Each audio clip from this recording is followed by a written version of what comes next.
อะระหะโตสัมมาสัมพุทธัสสะ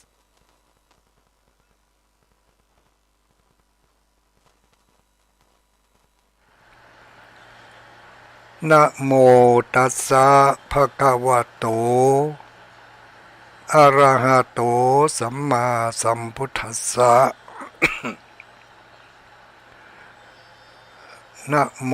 ตัสสะภะคะวะโตอะระหะโตสัมมาสัมพุทธัสสะ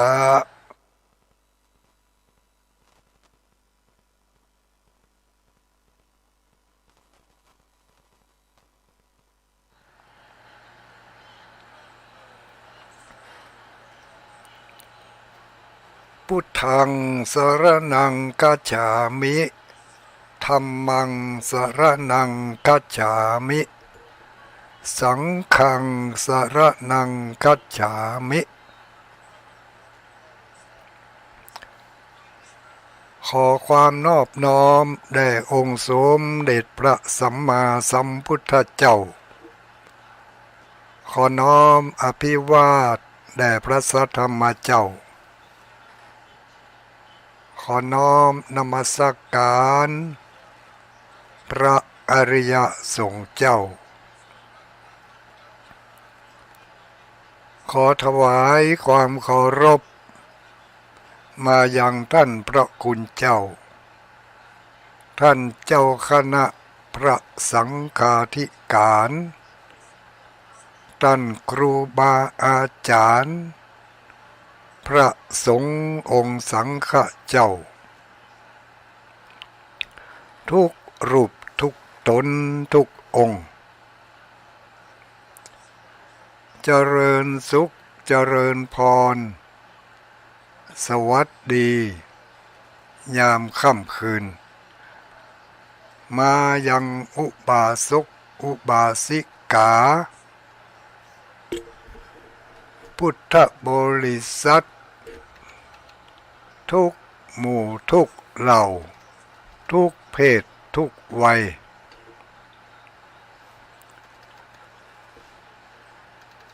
ที่ได้เปิดเครื่องรับฟังอยู่ในเวลานี้ก่อนอื่นขออนุโมทนาขอบคุณขอบใจเจ้าของสถานีทุกที่ทุกจังหวัดอำเภอตำบลที่รับสัญญาณจากคลื่นสีขาวเพื่อชาวประชาในเวลานี้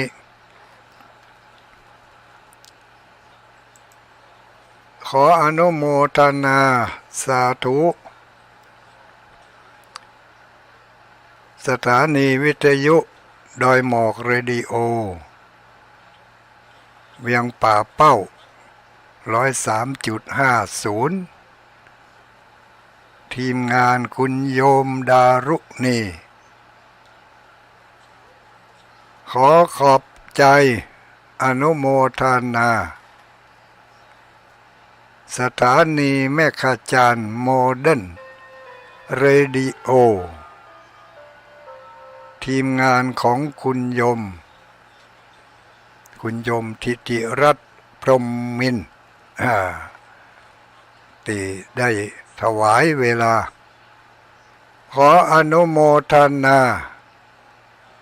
สถานีวิทยุคนฟ้าเดียวกัน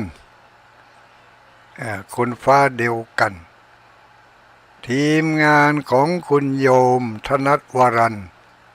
ฉัตรธนพลังกรได้ถวายเวลา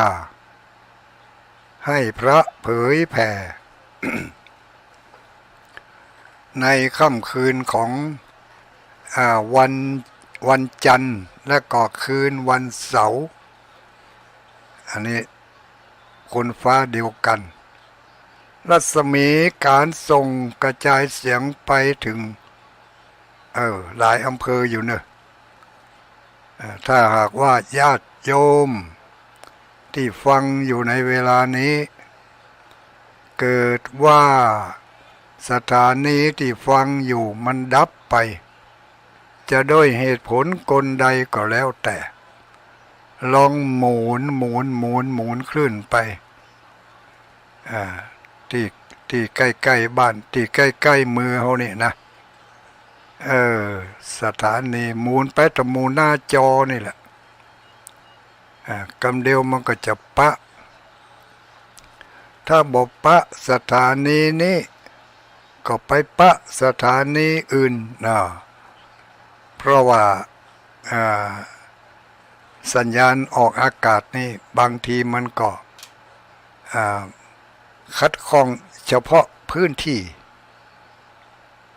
ถ้ามันคัดครองต้นทางอย่างเช่นขัดข้องที่วัดปากทางเจริญอย่างนั้นเนาะอันนั้นนี่ดับหมดเนอะดับหมดยกเว้นลำปางลำปางนี่สถานีมจรลำปางมาหัวเมื่อคืนนี่เป็นจะเปิดก่อนน่าจะเปิดอยู่นะเนาะเดี๋ยวลุงขออนุญาตเช็คโปรแกรมลำปางสถานีลำปางตอนนี้ยังบ่เปิดเด้อสถานีลำปางยังบ่เปิดเด้อแต่ก็ใครที่ฟังสถานีตั้งลำปางมีตัวเลือกอยู่2 สถานีมีตัวเลือกอยู่2 สถานีมีสถานีมจรมหาวิทยาลัยสงฆ์ลำปางแล้วก็มีสถานีทีมงานของคุณโยมดารุณีดารุณีถ้าหากว่าทางมจรรับบ่ได้หรือว่าเปิ่นมีรายการอื่นจะคืนนี้จะใครฟังตุลุงดอยสักกำแก้ง่อมแก้เหงาอันนี้ก็เสาะหาเนอะเสาะหาทีมงานดารุณีในจังหวัดลำปางนี่ก็มีอยู่หลายอำเภอกระจายอยู่ทั่วถึงแล้วก็ที่อื่นก็มีเหมือนกันได้รับความเมตตาถวายเวลาเพื่อเป็นบุญเป็นกุศลให้แก่เป็นบุญเป็นกุศลให้แก่ศรัทธาญาติโยมได้ยินได้ฟังเนาะได้ยินได้ฟังจากสถานจากวิทยุทรานซิสเตอร์นี่นะวิทยุ FM เสียงดังฟังชัดเสียงดังฟังชัดแต่ก่อนนี่มันมีสถานี AM มันกวนกันจูจี้มาเดี๋ยวนี้ FM ชัดเจนดีโดยเฉพาะอย่างยิ่งผู้ที่มีความเข้าใจในเรื่องการเปิดแอปตุลุงว่าแอปมันแต่แป๊บแหวเนาะมันเป็นแอปนะก็ภาษาอังกฤษนี่มันเอาภาษาเขาไปใช้นะยังแอปเข้าเนาะเขาก็เป็นแอปแล้วลูกแอปนั่นแอปนี่แอปบุรีแอปยามันก็เป็นแต่แป๊บเป็นแอปแต่เขาว่าเป็นแอปเป็นแอปมันความหมายคนละอย่างถ้าใครเปิดตั้งแอปได้ก็สบายสำหน่อยอันนี้ก็สถานีได้จะดับก็จังมันนะเฮาฟังตั้งแอปฟังได้จะฟังจากมจลก็ได้จะฟังจากคลื่นสีขาวเพื่อชาวประชานี่ก็ได้หรือบางคนฟังตึงเสียงหันตึงหูบนี่อย่างรายการของท่านอาจารย์มหาสมชาติก็ดี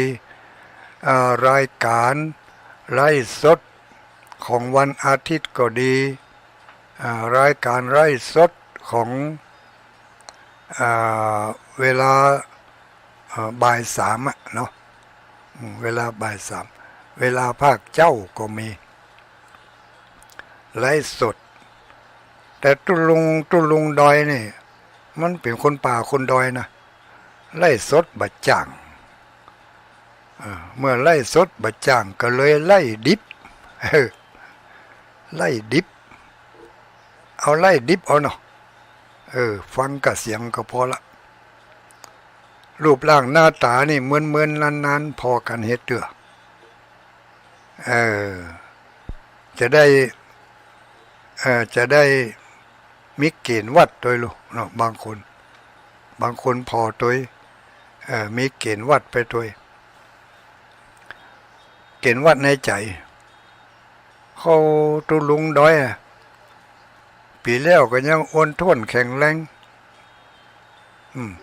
ปีนี้ผอมไปเนาะปีนี้ผอมไปเนาะเนี่ยเหมือนนานๆได้หันกันมันก็จะเป็นอย่างนั้นแล้วก็แหมยังก็จะได้ปะได้จากันได้อู้จาปราศัยกันทักทายกันปะโอ้ยอายุเท่าใดนะอายุเท่าอันเท่าอีโอ้เกิดเหมือนนักแกนี่ จะได้ว่าอันตุลุงก็เต่าเดียวก็ถึงตุลุงกันนี่ก็เลยใช้ภาษาเจ้าบ้านให้มันคุ้นเคยกันหน่อยอันก็เป็นปอเซลกะนี่ปอเซลเมเซลแต่เจ้านี่ก็มีหลายคนเป็นปอเซลก็มีเป็นลูกพี่ก็มีลูกพี่ก็หลายคนเนอะที่สักเก้าดำหัวกันแต่เจ้านี่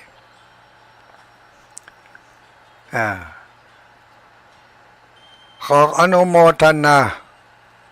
ขอบคุณขอบใจเจ้าของสถานีทุกที่ทุกแห่งตั้งแต่จังหวัดเชียงใหม่ลำพูนจังหวัดแม่ฮ่องสอนจังหวัดแม่เสลียงจังหวัดลี้จังหวัดลำปางจังหวัดลำปางแม่ทะเนาะแม่ทะแม่มันยังสะปะแม่แล้วก็จังหวัดลำปางจังหวัดแพร่ด้วยจังหวัดแพร่จังหวัดน่านด้วยเนอะพี่น้องจังหวัดน่านนี่บ้าใครหูว่าจังหวัดน่านนี่มีกี่สถานีจ้าจังหวัดแพร่นี่มีกี่สถานีจ้าอีน่ะเนาะใครพอที่จะหู้ข้อมูลพองนี่ว่าในจังหวัดของตัวเองนะมีสถานีที่รับฟังรายการคลื่นสีขาวได้เนี่ยมีกี่สถานีก็ถ้าจะเอาจังหวัดมันก็อาจจะกว้างไกลไปเนาะอย่างจังหวัดเชียงรายเนี่ยถ้ามาถามตุลุงว่าตุลุงเชียงรายเนี่ยเพิ่นรับกี่สถานี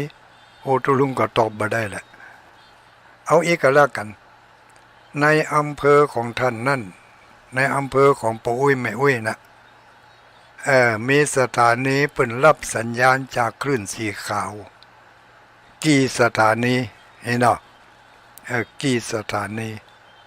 แต่ละสถานีนั้นเป็นทีมงานของผู้ใดนี่อย่างเมืองพานนี่เป็นทีมงานของผู้ใดใครเป็นเจ้าของสถานีถ้าบอกได้ซ้ำดีเนาะสถานีตั้งอยู่ที่ไหนนะอันนี้ถ้าเราฟังถึงวันเราก็รู้ว่าสถานีบัดเดี๋ยวนี้มันตั้งอยู่ที่ไหนตำบลใดอำเภอใดเพราะว่าเป็นจะต้องบอกทุกๆต้นชั่วโมงที่นี่สถานีวิทยุธุรกิจมันก็ว่าธุรกิจ ถ้าเป็นวิทยุชุมชนก็ว่าวิทยุชุมชนวิทยุเพื่อการศึกษาเพิ่นก็จะบอกเพื่อการศึกษาวิทยุเพื่อพระพุทธศาสนานี่ก็มีฟังดูแล้วก็ขอรายงานให้หน่อยว่าถึงมื้อถึงวันนี้ในอำเภอของคุณโยมนั่นน่ะมีกี่สถานีอีเนาะก็ไม่ใช่ว่าไปประกวดประคันอย่างกันนะใครฮู้มาได้ใครฮู้มาได้เนี่ยจะได้อนุโมทนาเจ้าของสถานีเพิ่นที่เพิ่นเสียสละเวลาอันมีค่ามหาศาลนี่เพื่อพระพุทธศาสนาเพื่อพระพุทธศาสนา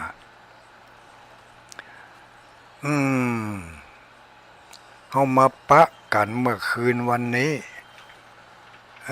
สถานีลำปางอย่ามาห้าเขาต้มเดียวนี่มาห้าจังยังเนาะ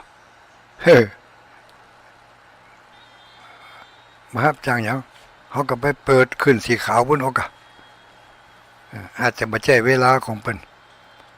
ตอนนี้เนาะเดี๋ยวจะเปิดขึ้นสีขาวที่เปิดขึ้นสีขาวนี่มันใช่เนาะกลัวว่าเวลาอู้ไปเนี่ยถ้าเขาบอกฟังตัวนี้นะมันดักเขาบ่ฮู้เรื่องนะอันนี้ก็จำเป็นจะต้องฟังไปตัวบางทีญาติโยมอาจจะได้ยินเสียงวิทยุเข้ามาสู่ไมค์เนี่ยเนาะอย่างเสียงซ่อนกันตุลุงเนี่ยอันนี้ก็เพื่อว่าฟังเอาไว้บางทีมันก็อาจจะแห้งไปอาจจะก่อยไปถ้าก่อยไปเขาก็บ่ได้ยินแต่เนาะถ้าแห้งไปมันก็สดออกไม้บุ่นเนี่ยคืนวันนี้เป็นคืนวันจันทร์คืนวันจันทร์สัปดาห์ที่2สัปดาห์ที่2ตั้งแต่สัปดาห์นี้เป็นต้นไปก็จะเป็นรายการปกติของทุกเจ้าที่เป็นออกอากาศทุกตนทุกองค์เนอะอย่างคืนวันจันทร์นี่ก็เป็นรายการของตุลุงดอยรับผิดชอบบริหารเวลานำพาสิ่งที่เป็นประโยชน์ให้ญาติโยมได้นำไปพินิจพิจารณาไตรตรองแล้วปฏิบัติตามจะมีอย่างบ่มีอย่างก็ฟังกันไปเนอะคืนวันอังคารอันนั้นก็อีกทุเจ้าอีกตนหนึ่งตอนนี้บอกว่าไผรับผิดชอบเวลาในคืนวันอังคารเนาะก็ฟังอยู่เหมือนกันนะลังเตือก็ถ้าอาจารย์มหาสมชาติพงลังเตือพงก็นิมนต์ตนอื่นมาลังเตือก็แตนเวลาเปิ่นไปเนาะสำหรับคลื่นแมกาจารย์โมเดิร์นเรดิโอนี่ถ้าคืนวันอังคารนี่ก็จะเป็นท่านอาจารย์อย่างว่าเป็นท่านอาจารย์ศรีหมื่นท่านอาจารย์ครูบาศรีหมื่นครูบาศรีหมื่นมาบริหารเวลาแต่วันนี้ครูบาศรีหมื่นติดภารกิจที่อำเภอดอยสะเก็ดเด็ดสะกอยบอกว่าคืนนี้ขอถวายเวลาให้คลื่นสีขาวนะคืนวันพุธก็อีกท่านหนึ่งคืนวันพฤหัสก็อีกท่านหนึ่งคืนวันศุกร์ก็อีกท่านหนึ่งคืนวันศุกร์สถานีของเราคลื่นสีขาวเพื่อชาวประชาที่เราฟังกันทุกคืนวันพฤหัสอันนี้ก็เป็นรายการอย่างนั้นจำชื่อบ่ได้จำได้ก็คนออกรายการก็คือพระเดชพระคุณท่านพระครูนิวิตศิรสังวรเจ้าคณะอำเภอเวียงป่าเป้าบริหารเวลา เฮอธรรมะบรรยายพ่องเอาธรรมเมืองมาเทศนาเป็นเรื่องเป็นเล่าพ่องก็ใช้เวลาชั่วโมงปลาย2 ชั่วโมงเหมือนกันวันนี้ไหนๆก็ได้อู้ถึงพระเดชพระคุณท่านพระครูนิวิตศิลสังวรเนาะวันนี้ทุกคนหลายคนที่เคยหู้จักเปิ้นก็คงจะสงสัยว่าทำไมวันนี้ไม่เห็นหน้าเห็นตาของท่านพระครูนิวิตศิลสังวรเลยอำเภอเวียงป่าเป้ามีพระเผยแผ่6-7-8 ตนกันเนอะที่ออกอากาศถึงมื้อถึงวันนี้นะหนึ่งในนั้นก็คือพระเดชพระคุณท่านพระครูนิวิตศิลสังวรเปิดจัดรายการสถานีวิทยุคลื่นสีขาวในคืนวันพฤหัสตุลุงอารมณ์ดีแต่วันนี้ไม่เห็นหน้าเห็นตาเปิ้นก็เพราะว่าพระเดชพระคุณติดภารกิจงานราชการที่จะขาดบ่ได้เพราะว่าเปิ้นอยู่ในตำแหน่งสายงานการปกครองระดับอำเภอเปิ้นมีการประชุมระดับหัวหน้าของอำเภอเลขาอำเภอที่ตัวจังหวัดทุกอำเภอต้องไปประชุมวันนี้นะถ้าพระเดชพระคุณท่านพระครูนิวิตศิลสังวรตุลุงอารมณ์ดีตุลุงห้างต่ำคืนก่อนนั่งกับปารบว่าจะได้ดีนี่ตุลุงผมก็เคยไปทางลำปางนะแต่ภารกิจทางนี้มันละบ่ได้จะหาตัวแทนไปก็บ่มีจะให้ท่านรองเจ้าคณะอำเภอไปแทนท่านรองเปิ้นก็ซ้ำมีงานที่บ้านที่วัดของเปิ้นบัดเดี๋ยวนี้ก็มีงานที่วัดหั่นน่ะตึงวัดผูกแถมวันเด้อวัดท่านรองเจ้าคณะอำเภอวัดบันร้องเปิ้นทำบุญงานใหญ่ฉลองเจดีย์ศรีมงคลบ้านร้องเจดีย์ศรีรัตนมงคลอีกจำมาได้แล้วห้อยแต่คืนแล้วตุลุงกับพระสงฆ์เจ้าหลายรูปหลายองค์ไปเจริญพระพุทธมนต์สวดมนต์ตันแล้วก็ไปนั่งปลกกว่าจะปิกก็พอ4 ทุ่มไปมาถึงก็คุบขับบ่รับบ่นอนกว่าจะรับจะนอนได้ก็พอเตียงลูกเจ้ามา5 โมงไปเกียมตัวออกเดินทางไปถึงวันนี้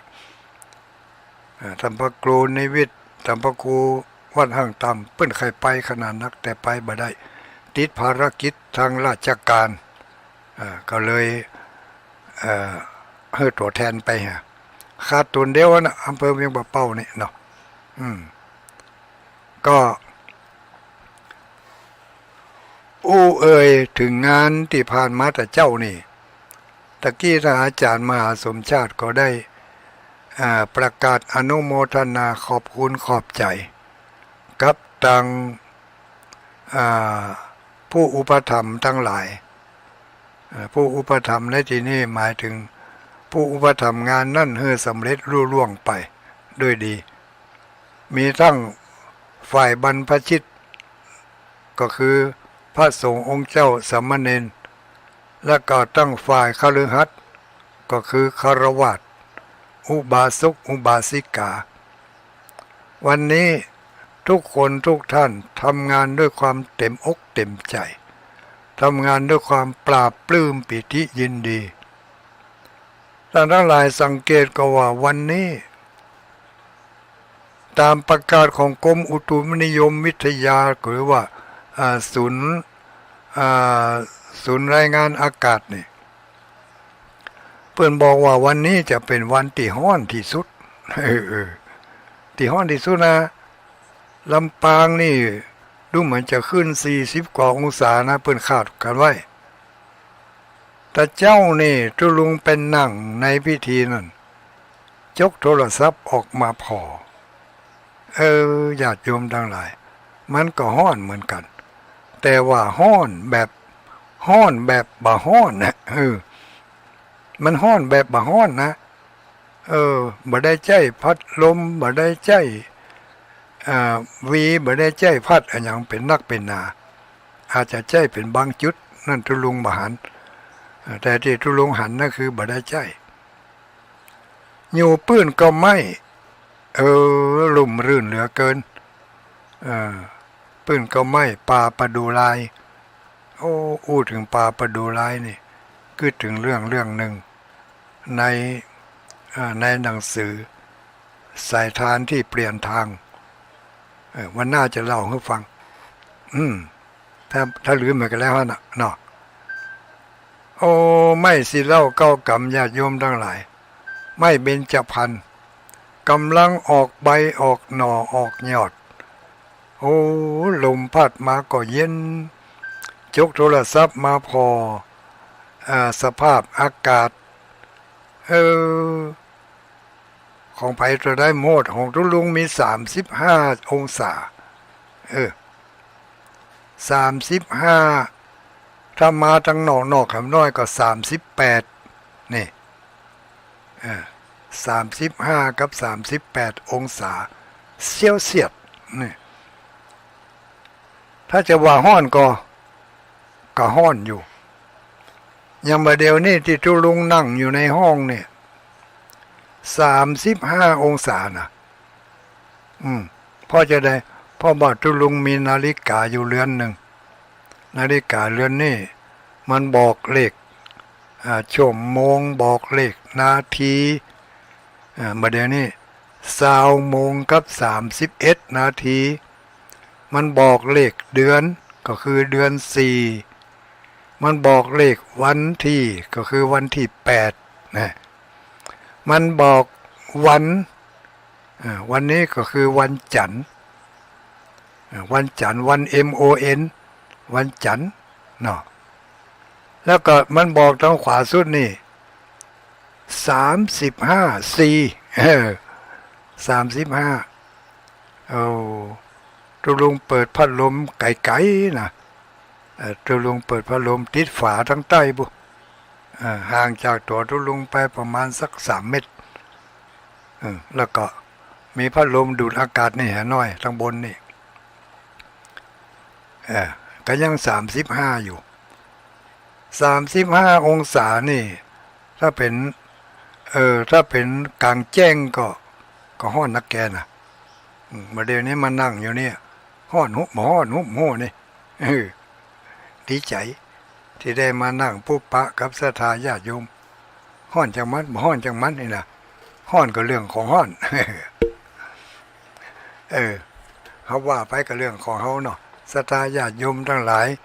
อยู่ทั้งบ้านทั้งจองเปิดวิทยุฟังตัวบางพ่องก็เปิดตัวลำกำเอาผ้าเขามาวีพับบางพ่องก็นั่งต่อพัดลมมันพอโทรทัศน์ไปตัวพ่องฟังตุลุงดอยไปตัวพ่องเดี๋ยวก็ไก่โทรทัศน์ก็จะซะโทรทัศน์ให้ละมาฟังตุลุงดอยอย่างเดียวแน่เพื่อจะได้เก็บเนื้อหาสาระเก็บเลขผสมน้อยเนาะที่จะได้เอาไปใช้กับชีวิตประจำวัน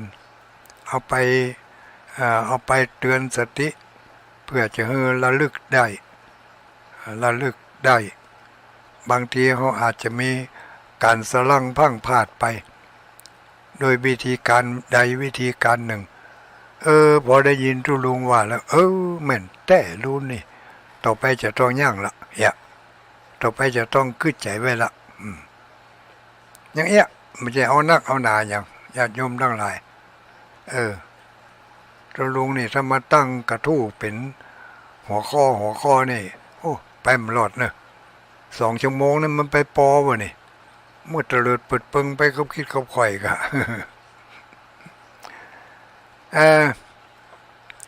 เป็นที่น่าชื่นชมยินดีปราบปลื้มตื้นตันอกตื้นตันใจ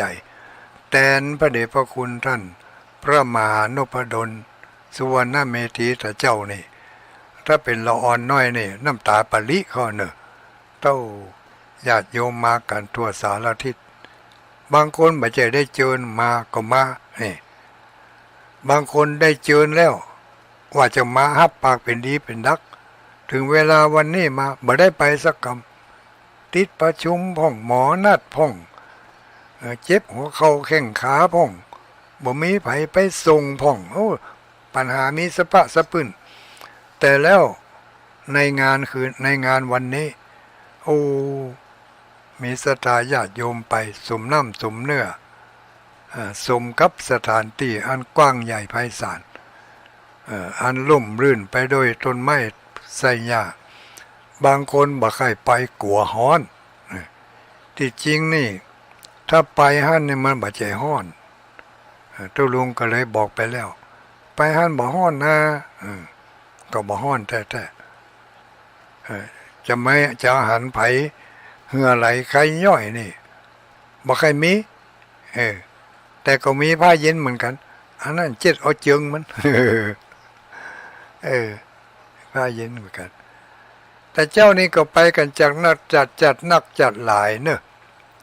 โดยเฉพาะอย่างยิ่งที่ม่อนจอมพอนี่ไปกี่กันนี่ม่อนจอมพอไป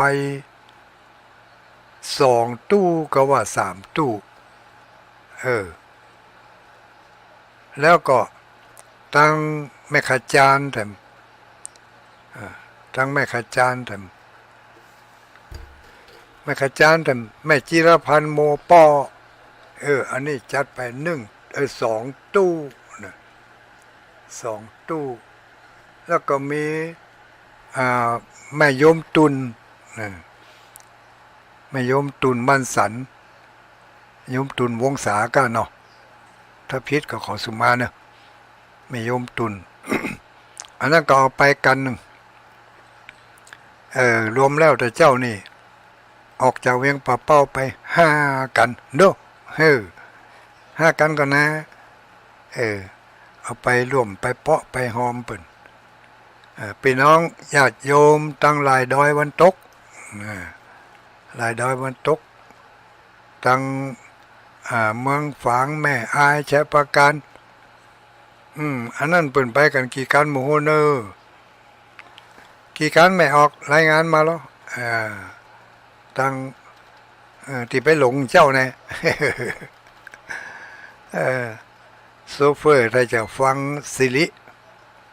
ฟังบัดทีเนาะสิริพาไปพุ่นกะพะเยาพุ่นกะ40 กว่ากิโลล่ำไป40 กว่ากิโลนี่เกือบจะเกินข้อนแล้วนะเนาะเกินข้อนถ้าไปตามสายทางนี่แล้วก็จำเป็นต้องล่องไปทางพุ่นก็ไปทางเมืองเงาพุ่นก็เนาะแต่เจ้ามาได้ถามว่าไปทางใดกันอันนี้ก็เป็นน้องเมืองฝางอันนี้มันเป็นเครือข่ายที่ละกันมาได้ญาติโยมทั้งหลายจะมีอะไรยังบ่มีอะไรยังจะมีนักมีน้อยขนาดไหนเขาก็ปากันไปเมื่อมีงานก็ปากันไปเพื่อได้หันหน้าหันตาเรื่องสตางค์นั่นอันนั้นบ่อ่านกันเนาะไม่ใช่ว่าบ่สำคัญนะโอ้โธ่สำคัญกะ200-300ก็นะกล้ารถจากเวียงป่าเป้าไปลำปางนี่200 ปลายเนาะอันนี้ยังกันมันใกล้ระยะ2 ชั่วโมง2 ชั่วโมงกึ่งนี่แหละเดินวิ่งแบบสบาย2 ชั่วโมงกึ่งไปถึงวัดบรรพตสถิตไปแบบสบายเพราะว่าหนทางก็สะดวกสบายดีแล้วพี่น้องเมืองฝางแต่เจ้านี่ออกกันกี่โมงกี่ยามโหก็ไล่ก้นกันไปหันน้อยแต่อันรู้เนาะเปิ้นสดไปปุ่นก่อนแล้วก็มีญาติโยมตั้ง ตั้งเชียงใหม่ตั้งเชียงใหม่ตั้งในเมืองก็มีตั้งแม่แตงแม่ลิมเอาตุลุงคงจะพรรณนาได้บ่ทั่วถึงเพราะหู้จักบ่นักบ่เหมือนครับถ้าอาจารย์มหาสมชาตินี่นะอันนี้เปิ่นหู้จักนักพระไผก็คนนั่นอยู่หั่นคนนั่นอยู่หั่นนามสกุลนั่นชื่อนั่นจำแม่น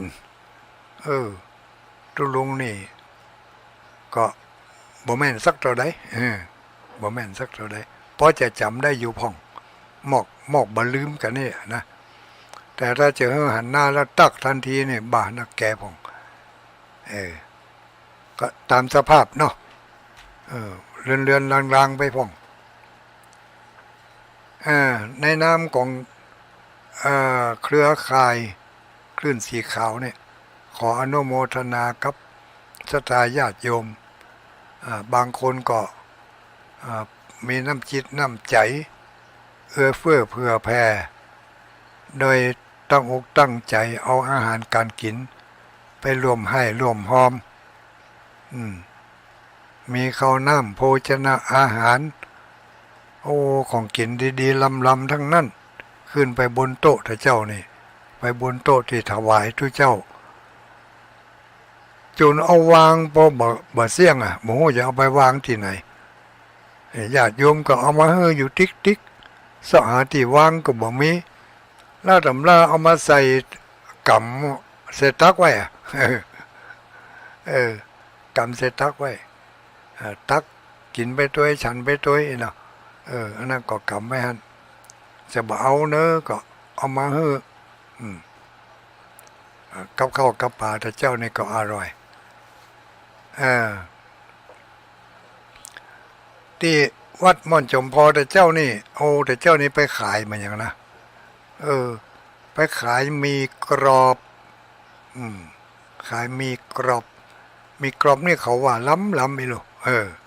มันบ่ค่อยหวานล้ำนี่ก็ล้ำแต่บ่ล้ำแต่หมูล้ำไปก่อนเนาะน้ำตาลน้ำตาลว่ะอาติมแถมอาติมก็แถมถังข้าวจีแถมข้าวจีอัว ข้าวจีอัวน้ำพริกอันนี้ทีมงานของแม่หลวงหลอนกัญญาแม่หลวงหลอนกัญญาบ้านลังกาเนาะบ้านลังกาอันนี้ก็เอาข้าวน้ำโภชนะอาหารไปน้ำพริกน้ำผักเนอะน้ำพริกน้ำผัก น้ำพริกน้ำผักก็ได้รับความเมตตาจากศรัทธาญาติโยมวันพุธนี่ก็ยังเหลืออยู่นะวันพุธนี่จะเอาไปที่วัดบันล่องแถมจะมีไปบ่มีไปบ่ฮู้เนอะน้ำพริกน้ำผักแล้วก็อันอย่างทำนั่นไปพรรณนาเสี่ยงวะนี่บ่เสี่ยงบ่ว่ากันนะเนาะรวมความแล้วก็คือเข้าป่าอาหารเหลือเฟือ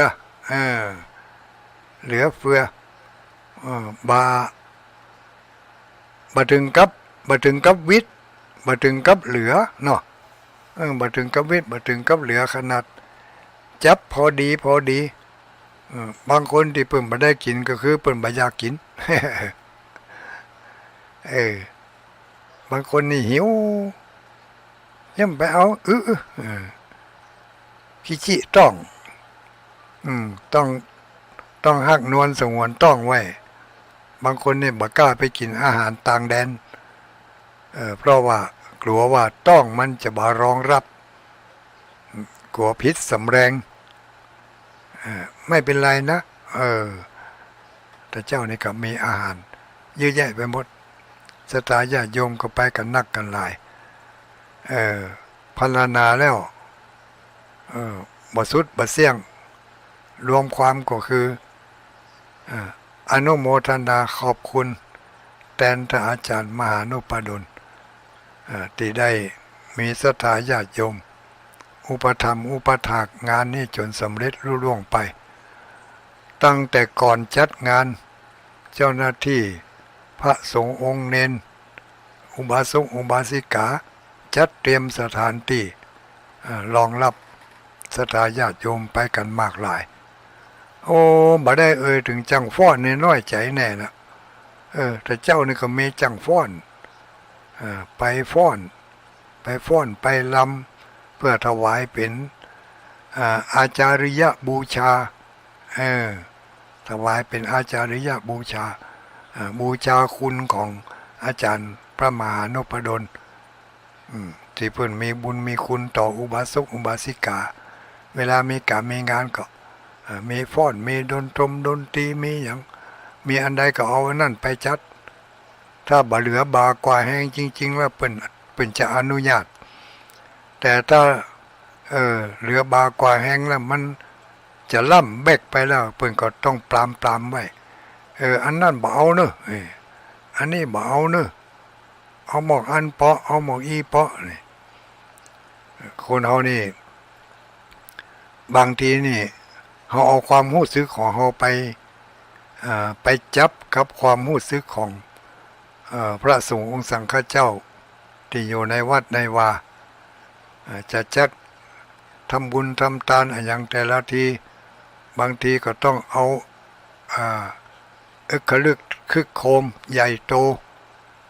คณะกรรมการคณะศรัทธามีศักยภาพทำได้มีเงินจ้างได้มีหยังก็เนี่ยได้ทำได้มีบารมีพอที่จะไปยับยั้งหน่วยงานใดหน่วยงานหนึ่งที่เพิ่นรับผิดชอบก็ได้ก็จัดไปได้ตามความต้องการของแต่ละคนแต่ละวัดแต่ละวา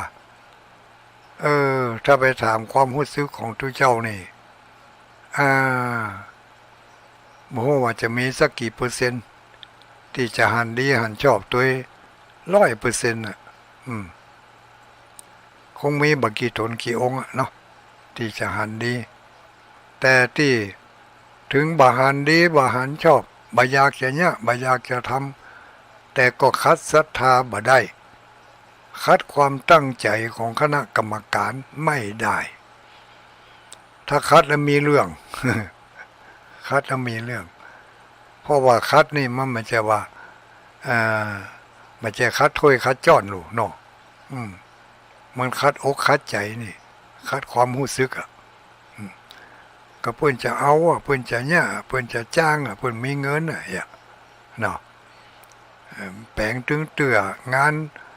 ต้องจัดให้มันใหญ่ก็สมหน้าสมตาก็แล้วแต่ไผมันเนาะน้ำใจไผมัน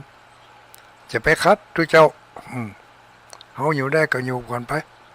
คัดทองคัดนาคคัดมากสวยคัดโถถ้วยเครื่องยศยิ่งสดใสแต่ขัดคอนิดหน่อยพลอยขัดใจอย่าขัดใครให้โกรธมีโทษแรงนี่จำไม่ได้ ญาติโยมเขาก็เหมือนกันเป็นน้ำแรงน้ำคัดลุยตัวให้ก่อนลังถ้าก่อยโน้มก่อยหน้ามาถ้ามันโน้มหน้ามาได้ก็ดีไปมันโน้มหน้ามาบ่ได้เลยแห้งก็ปล่อยเลยปล่อยขัดทองขัดนาคขัดมากสวยเป็นทองเป็นนาคเป็นอย่างนี้เป็นถ้วยเป็นจ้อนนี่ยิ่งคัดยิ่งสวยยิ่งงามยิ่งใสสะอาดแต่คัดใจนี่นักแก่ลูกเต้าหลานเหลนอยู่ด้วยกันคัดใจกันก็บ่ม่วนบินหน้าไปคนจอกคนแจงผัวอยู่ด้วยกันเมียอยู่ด้วยกันล่าบางคนอยู่ด้วยกันมาจะเป็น70-80 ปีคัดใจนิดหน่อยแยกห้องเลยไปสู่ไปอยู่บ้านหลังปุ้นข้าจะอยู่บ้านหลังนี้ห้ามมาหากันเนอะอันนี้เพราะอย่างก็เพราะขัดใจนั่นแหละขัดใจอารมณ์อร่อยไปแล้ว เฮาอยู่ด้วยกันไปบ่ถึง100 ปีนะอดได้ก็อดบ่ได้ก็อดอย่าได้มันเนาะมันถึงเขาจะต้องอดก็ต้องอดนั่นเนาะคือเฮาอดได้เป็นการสร้างบารมีของเฮาน่ะญาติโยมทั้งหลายถ้าเฮาอดบ่ได้นั่นอันนั้นก็คือถังน้ำเฮาแตกอ่ะ เฮาเอาน้ำใส่ถังไว้เนาะเอาน้ำใส่ถังไว้วันดีคืนดีเอานั่นมาจมวันดีคืนดีเอานี่มาจมไปใส่ไปน้ำพ่องวัตถุสิ่งของพ่องใส่ไปในถังนั้นถึงของดีของให้ ถังแห่งดวงใจนี่นะเก็บมาใส่ถ้าเอาของดีมาใส่มันก็ม่วนอยู่แต่ถ้าก็เอาของบดีมาใส่มันก็ขุ่นมัวใจของเขานี่นะเขาเอาของบดีมาใส่ถ้าบางคนบะจ้างเอาออกเขาเอามาใส่ก็เขาเอามาใส่ก็ถูกก็จะไปเก็บไว้เนี่ยหยังเอาออกไปเหกะ อู้นี่ง่ายก็ทุลุง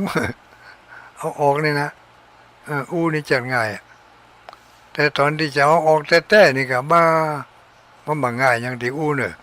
ท่อบ่ง่ายสักคำก็ถึงมันบ่ง่ายแต่ก็ต้องให้มันเอาออกให้ได้นี่เพราะอะไรอย่าง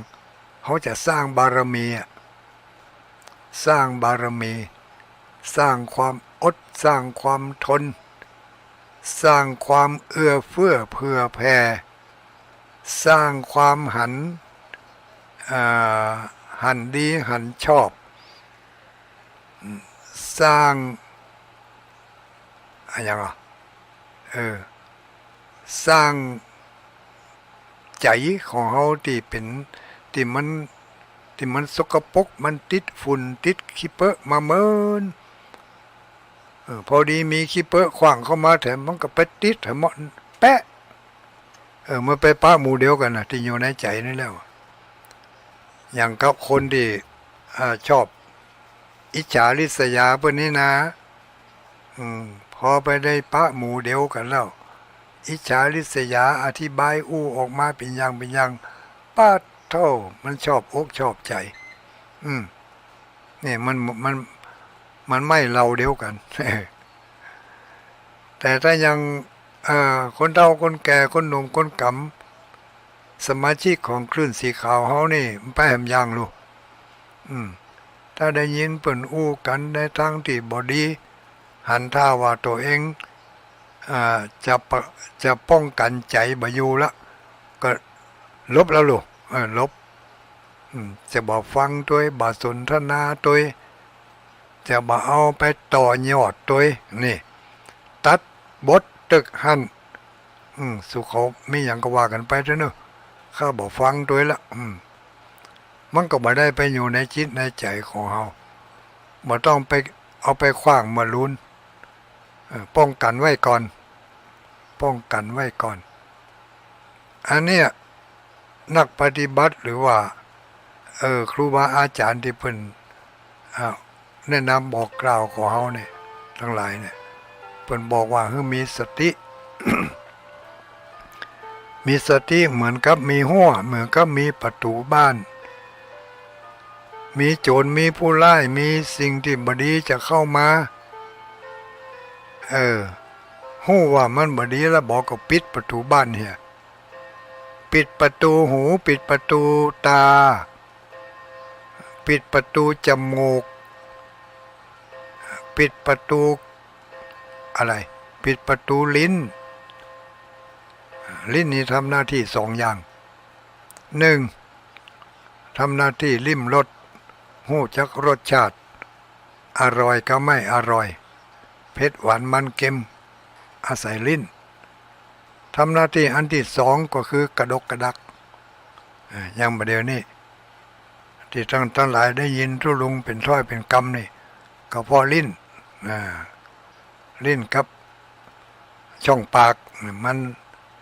กระดกกระดักแล้วก็พ่นออกมาเป็นสำเนียงเสียงภาษาถ้าเป็นเสียงภาษาที่ถูกอกถูกใจก็ฟังม่วนดีนะถ้าบ่ถูกอกบ่ถูกใจนี่อ่านอ่ะกูอย่ามาจังเอาทุกเจ้าตัวนี้อันยังบ่ฮู้บ่เป็นสาระประโยชน์นี่โลจังพะยัง คนที่เปิ่นฟังเปิ่นมีได้สาระก็มีคนที่เปิ่นฟังแล้วรังเกียจเดียดฉันก็มีเขาก็ยกไว้จะไปเก็บมาไผจังไผฮักห้อมจะหัน แต่กันเนาะเขาก็อู้ของเขาไปอย่างนี้ฝากกันเตือนกันเอาไว้ใกล้จะถึงปีใหม่แล้วญาติโยมทั้งหลายเดือน6เสี่ยงวันนี้แล้วดับภพไปแล้วเดือน6 เดือน6วันนี้ดับพึบเดือนดับดังพึบดังพบเดือนดับนะดังพบวันพรุ่งนี้วันที่วันที่9วันอังคารเดือน7ออกมาแล้วเนอะเดือน7ออกมาแล้วเดือน7ขึ้น1ค่ำวันพรุ่งนี้เป็นวันอังคารที่9เดือนเมษายนเดือนเมษายนเดือนเมษาวันเดือน7มันมีอย่างเดือน7 3 7 11 3 7 11เสียเสากับพัดถ้าคนที่เปิ่นถือเลิกงามยามดีก็ เดือน7นี่วันพัดเป็นวันเสียวันเสาร์ก็เป็นวันเสียจะขึ้นหอใหม่เฮือนใหม่จะซื้อรถใหม่จะแต่งงานใหม่อันนี้เปิ่นก็เว้นเว้นวันเสียประจำเดือนนะวันเสียประจำเดือนคือเว้นวันอื่นๆนั่นบ่เว้นก็ได้เนาะถ้าจะพูด100%บ่มีอย่างคัดขวางก็บ่มีวันดีวันเสียสุนัขตังสุมังคลังนะเนาะแต่เฮายังบ่สิ้นกินน้ำนมเด้อก็ว่าไปตามนั้นวันดีวันเสียมันก็มีหลายคนอยู่นี่ถ้าลงจะทำบุญเดือนเมษาเนี่ยเอาวันใดดีหาเขาก็พอในปฏิทินเนี่ยนี่พอในปฏิทินเนี่ยเปิ่นตึงหาเฮ้อแล้วรู้ในปฏิทินนี่นะอย่างเดือนเมษานี่อยู่ตั้งบนน่ะอย่าโยมทั้งหลายในปฏิทินเดือนเม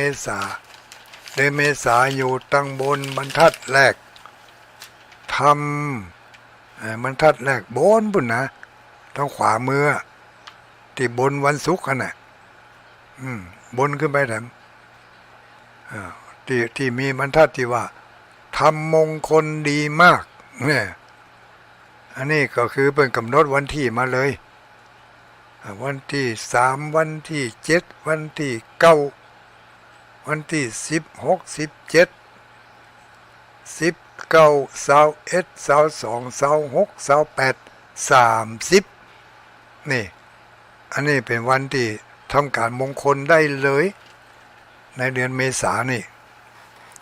เพิ่นถึงบอกไว้หั่นเพิ่นหาแล้วหามื้อจันทร์วันดีเฮือแล้วเรียบร้อยจะไปตัดเสวันบ่ยังได้ก็อยู่ที่เฮาทำกรรมเนาะอย่างเฮาอย่าง ตกลงวันดีได้เมื่อใดถ้าตกลงบอกว่าวันที่เก้าโอ้วันที่เก้ามันไปตันอย่างมันผูกแล้วนี่ถ้าอ้างกับไปวันที่16ไปเนาะโอ้วันที่16เป็นได้อย่างตกลงวันนั้นเปิ่นส่งเข้าบ้านกันอ้างก็ไหลไปปะ17ก็ได้19ก็ได้นี่อันนี้เปิ้นหาไว้ให้แล้วเรียบร้อยเปิ้นจะเว้นวันเสียด้วยนั่นน่ะเว้นวันเสียเปิ้นเลือกเอาวันฟ้าตีแสงเศษ4562อันนี้ประเพณีปืนบ้านล้านนาเป็นความเชื่อส่วนบุคคลคนสมัยใหม่นี่ก็ว่ากันแถมตำหาหนึ่งอันนี้มันตำหาพื้นเมืองตำหาของคนล้านนาเฮา3719 3719เดือนอย่างเดือน737